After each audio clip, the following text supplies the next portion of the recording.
عربی اور اردو محض ایک زبان نہیں ہے بلکہ یہ ہماری اس ملک ایک عظیم تہذیبی ورثہ بھی ہے۔ یہ زبان اس ملک میں پیدا ہوئی ہے۔ اس زبان نے انگریزوں کی آزادی کے خلاف انقلاب زندہ باد کا نعرہ دیا۔ اس ملک میں اردو بولنے والوں کی تعداد کم ہو رہی ہے، اسی لیے میں حکومت سے اس بات کا مطالبہ کرتا ہوں کہ عربی اور اردو تعلیم کے فروغ کے لیے ملک کے مختلف ریاستوں میں اچھے انفراسٹرکچر کے ساتھ ایک جامعہ کو قائم کیا جائے۔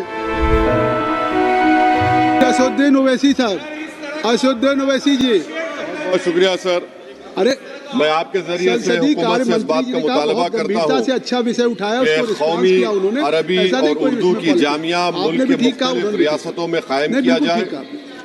محترم چیئرمین صاحب، عربی اور اردو محض ایک زبان نہیں ہے بلکہ یہ ہماری اس ملک ایک عظیم تہذیبی ورثہ بھی ہے، اور اقوام متحدہ کے 6 آفیشیل لینگویجز میں عربی کو مانا گیا، اور یہ ہمارے ایک سافٹ پاور کے لیے، ہماری ایک تہذیبی ڈپلومیسی میں ایک بہت بڑا رول ادا کرتا ہے عرب دنیا سے تعلقات کو فروغ دینے کے لیے۔ دوسری طرف چیئرمین صاحب، اردو ہمارے آج شیڈول میں 22 آفیشیل لینگویجز میں اس کو جگہ دی گئی ہے۔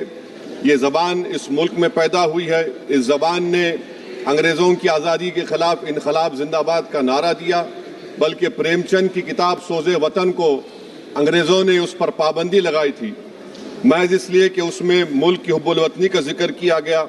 سر، آپ جانتے ہیں کہ اس ملک میں اردو بولنے والوں کی تعداد کم ہو رہی ہے، اسی لیے میں حکومت سے اس بات کا مطالبہ کرتا ہوں کہ عربی اور اردو تعلیم کے فروغ کے لیے ملک کے مختلف ریاستوں میں اچھے انفراسٹرکچر کے ساتھ ایک جامعہ کو قائم کیا جائے، اور حکومت کو یہ سمجھنا چاہیے، جاننا بھی چاہیے کہ میرے شہر حیدرآباد میں 1918 میں دائرۃ المعارف نے عربی کو بھگوت گیتا کو سنسکرت میں عربی میں ترجمہ کیا تھا، اور البرونی نے 11ویں صدی میں اس وقت چند حصے مہابھارت کے عربی میں ترجمہ کیے تھے۔ تو یہ بہت ضروری ہے تاکہ تعلیمی لسانی اس کو ہم فروغ دے سکیں۔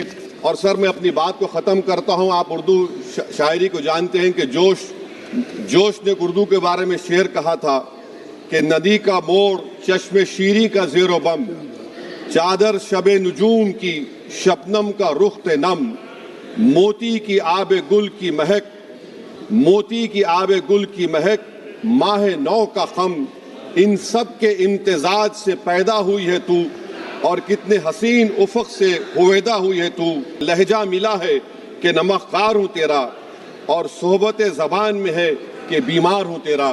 میں امید کرتا ہوں کہ حکومت اس بات پر غور کرے گی، اور حیدرآباد میں جو مولانا آزاد اردو یونیورسٹی ہے اس کو بھی ترقی کرے گی، اس کا موثر کرے گی۔ بہت شکریہ سر۔